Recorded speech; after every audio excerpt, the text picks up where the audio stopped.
Hai sahabat Ananda, kita bertemu lagi. Apa kabar kalian hari ini? Kuharap kalian semua sehat dan baik-baik saja.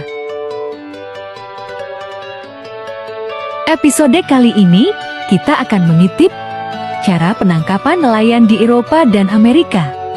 Jangan kemana-mana, tetap bersama kami, Ananda From TV.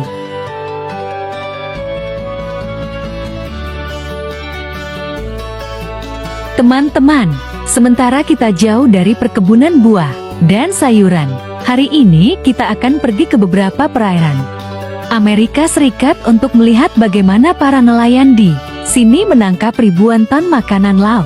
Menurut statistik pada tahun 2021, sekitar 8,5 miliar pon makanan laut ditangkap di Amerika Serikat dan menghasilkan pendapatan sekitar 6,7 miliar dolar. Saat ini negara ini hanya menempati urutan kelima di antara negara-negara dengan tangkapan makanan laut terbesar di dunia, dan China berada di urutan teratas daftar ini.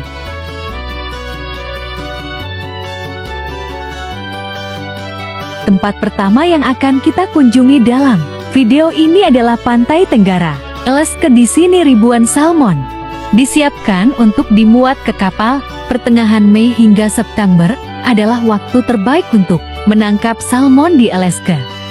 Setiap tahun sekitar 900 kapal berbondong-bondong ke daerah ini untuk menangkap ikan, dan sekitar 34 kapal ini akan tenggelam atau mengalami kecelakaan. Pada tahun 2021 sekitar 223 juta salmon telah ditangkap di kursi ini, dan pendapatan dari ikan ini sekitar 745 juta dolar. Setelah ribuan salmon sudah masuk, jaring mereka akan ditarik oleh para nelayan ini di atas kapal dan dipindahkan ke tangki penyimpanan di bawah kapal. Jika Anda pernah makan salmon, beri tahu kami bagaimana perasaan Anda tentang rasa ikan ini. Menurut statistik tahun 2021, Norwegia adalah negara dengan produksi salmon terbesar di dunia, dengan 1,4 juta ton, menyumbang ke-37 produksi suara di seluruh dunia. Di tempat kedua adalah Chili dengan 778.000 ton. Di Amerika Serikat, salmon pengadilan di Alaska menyumbang 93 produksi suara. Di negara sisa, salmon adalah terutama dibudidayakan di perairan Washington dan Maine. Menurut Pusat Ketenagakerjaan Perikanan Alaska, nelayan trop biasanya mendapatkan sekitar 17.000 dalam waktu 3 bulan bekerja.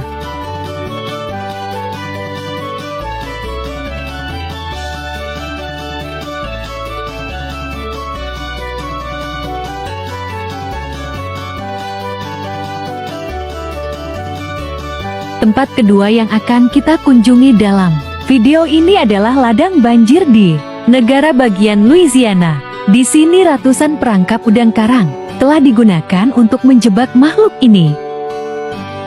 Setiap hari para pekerja di sini akan menggunakan umpan ikan dan memasang perangkap yang terendam di air. Setelah sekitar 5-6 jam, perangkap ini akan ditarik ke perahu, dan ini adalah saat ribuan udang karang dipanen. Selama bertahun-tahun sekarang, Louisiana selalu menjadi negara bagian terdepan dalam hal produksi udang karang. Diperkirakan 125 juta pon udang karang dipanen di sini setiap tahun. Setelah udang karang dibuang keluar dari perangkap ini, para nelayan akan terus memberi umpan kepada gelandangan, dan meletakkannya di bawah air untuk mempersiapkan panen berikutnya.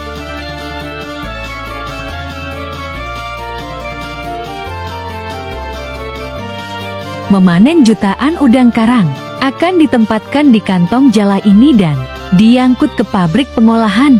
Saat ini selain udang karang, Louisiana juga muncul di negara bagian seperti Texas dan Mississippi. Inilah yang terjadi di pabrik pengepakan udang karang di sini. Jutaan udang karang akan dicuci sebelum menjadi dikirim ke toko-toko.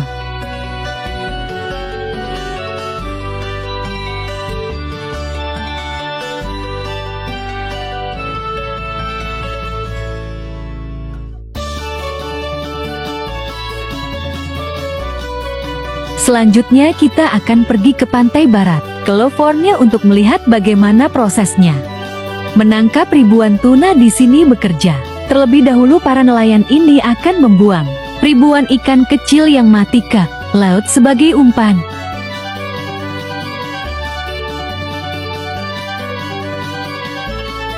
Setelah melihat kemunculan tuna, nelayan kemudian akan menggunakan joran untuk menarik mereka ke atas perahu, melihat bagaimana mereka menangkap jutaan tuna.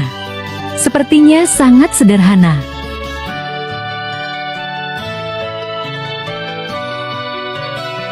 Di sini proses penangkapan tuna di kapal lain. Di sini ribuan tuna dikaitkan ke tubuh oleh hooks menyebabkan mereka mengeluarkan banyak darah, namun hal ini tidak mempengaruhi kualitas daging tuna ketika diproses. Setiap tahunnya sekitar 5,2 juta ton tuna ditangkap di seluruh dunia dan pendapatan yang dihasilkan dari industri ini lebih dari 40 miliar dolar. Di Amerika, saat ini kami berada di perairan Maine, di mana proses penangkapan ribuan lobster akan berlangsung akhir Juni hingga Desember setiap tahun. Adalah saat lobster paling aktif di laut. Setiap hari nelayan lobster akan menggunakan ribuan ikan kecil sebagai umpan. Setiap perangkap lobster akan menggunakan kantong umpan seperti ini. Setelah penyiapan umpan selesai, ratusan keramba lobster akan dilepas ke laut. Saat ini sudah ada sekitar 4.500 lobstermen berlisensi di Maine. Rata-rata setiap orang memiliki 800 perangkap dan jumlah total perangkap lobster yang digunakan di laut ini adalah sekitar 3,1 juta perangkap. 3-6 jam setelah perangkap ini dilepaskan ke air, para nelayan ini akan menariknya untuk dipanen. Hasil jerih payah mereka. Rata-rata setiap perangkap dapat mengumpulkan 4 hingga 8 lobster sekaligus.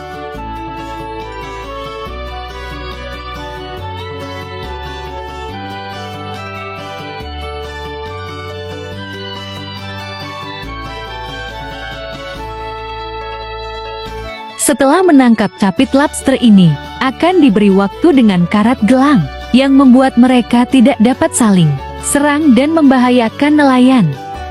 Setiap tahun lobster ikan di Maine mengumpulkan sekitar 132 juta pon lobster, dan harga rata-rata lobster di sini adalah sekitar 25 dolar per pon.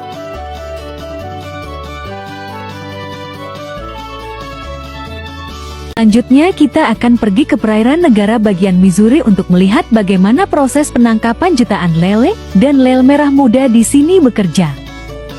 Ribuan lele setelah ditarik ke perahu akan dipindahkan ke gudang penyimpanan di bawah. Sini para pekerja akan membersihkan organ mereka sebelum menyimpannya di es.